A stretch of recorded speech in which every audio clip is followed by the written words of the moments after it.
Let's talk about project cash flows.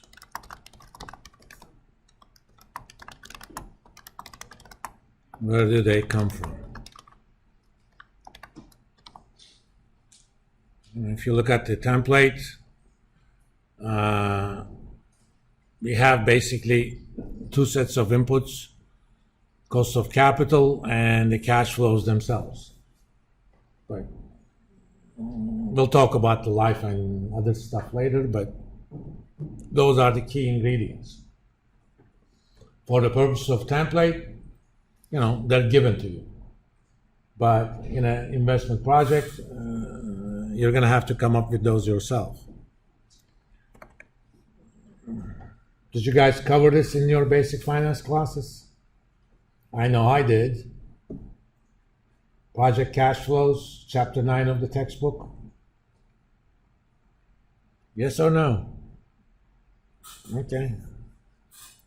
Have you guys heard about incremental cash flows?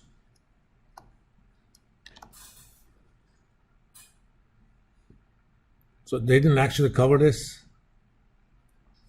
Now, when you have a capital project, which is basically an investment project, and you're going to make a decision, the principle is, are you, whatever criteria you're using, are you better off with the project versus without the project? Okay?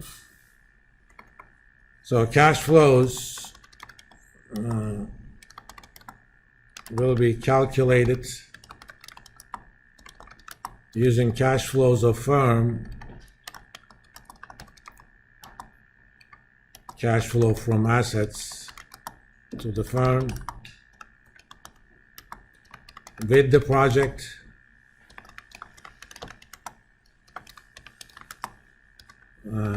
less same quantity without the project. So basically what you're adding to the firm, okay? Now, for this purpose, we need to figure out what are relevant cash flows. What sort of things are relevant for this calculation? Example, cost of investment in machinery, plant, property, equipment.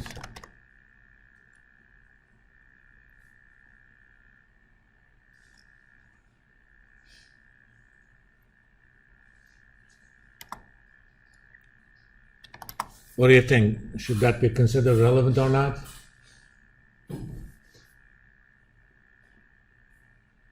Just don't nod. I would like to hear what you say. I know nobody here is mute. Not that there is anything wrong with that. But if you have a voice, please use it. Should I care about what they are? Just because it's an easy question doesn't mean you shouldn't answer it. Yes, because it makes a difference in the firm. Okay, so they are relevant. All right. How about depreciation on such investment?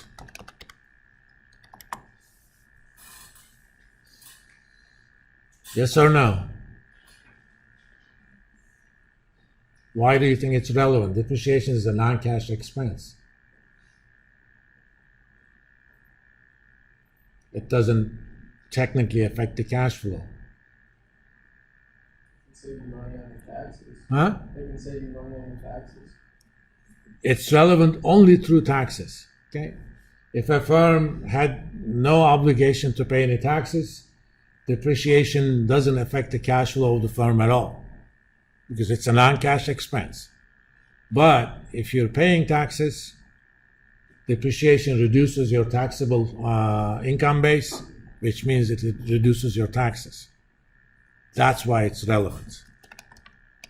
It's relevant through the tax shield it generates. Okay. So I'm gonna make this green.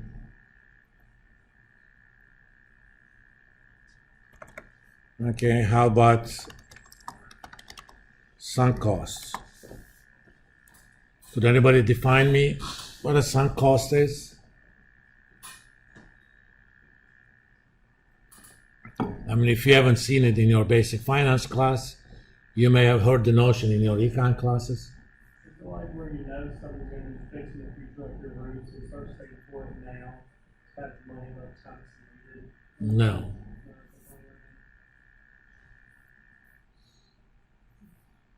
It can't be recovered. It can't be recovered, but most costs can't be recovered. But here in this specific case, sunk costs are costs that you will have to endure whether you go with the project or not. Okay? Example, before you consider a decision on an investment, you're going to have to come up with some estimates of things like sales, at what price you can sell.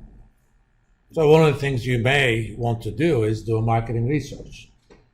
You're coming up with a new product or improvement of a new product. You're going to employ a marketing research firm and ask them, figure out how much demand is there for this product and what would be some price range that we could charge. Of course, marketing research companies are not charities, so they're going to charge you something. So you're going to pay them $100,000 to do this research for you. Whether you go with the project or not, that money is gone. Okay? Because that money comes before the decision. Investment into machinery and plant property equipment comes after the decision.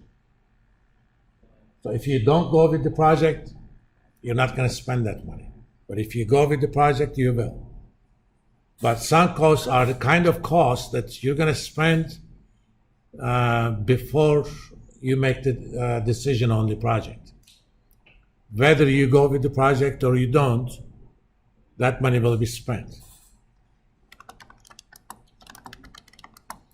These are costs that would be incurred before decision on the investment project. Hence, it is not relevant. This is especially true in investment projects that are like M&A, okay, mergers and acquisitions. For example, let's say I have NVIDIA, okay? What's the biggest product of NVIDIA these days? If you guys are following them. They're the biggest and the best producers of AI chips. They're known for their improved graphic chips and stuff, but the last few years, they made a big investment into AI chips.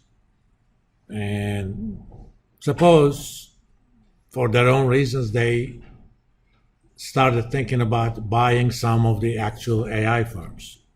Example, Palantir Technologies. Any of you guys know that firm? It's now an almost $40 billion firm. These guys do a lot of AI work for the defense industry. Now they started getting some projects with British National Health System. In fact, if that proves to be useful, and the owners or the managers of this firm tend to lean quite Republican in their political leanings. One of the guys, if you follow politics, Peter Thiel, I may not like their politics, but man, they have a damn good product. I mean, I put a lot of my Roth IRA into that stock. If there's a next Republican president or Congress, these guys could get contract from Medicare or Medicaid, what have you. God knows, those places need a lot of AI work. I have a friend in Florida. She has a disabled son, adult son, autistic, and there are programs where something related to Medicare actually pays you money to take care of that individual. Because if they don't, they're going to have to, state will have to take care of them, and that's going to cost a lot more money.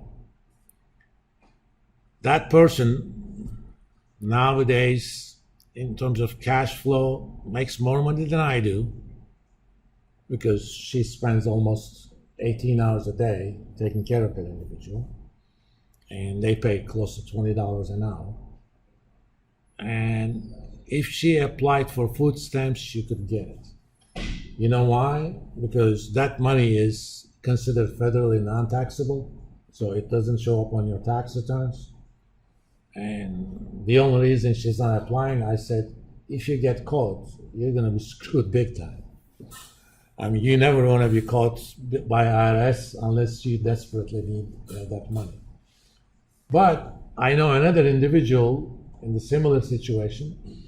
She applied for food stamps and she got it. Do you know why she's able to get it? Because those two databases do not talk to each other. That data is available, okay? Food stamps is run by a different part of federal government. This is run by a kind of a side arm of Medicare, and those two databases don't talk to each other.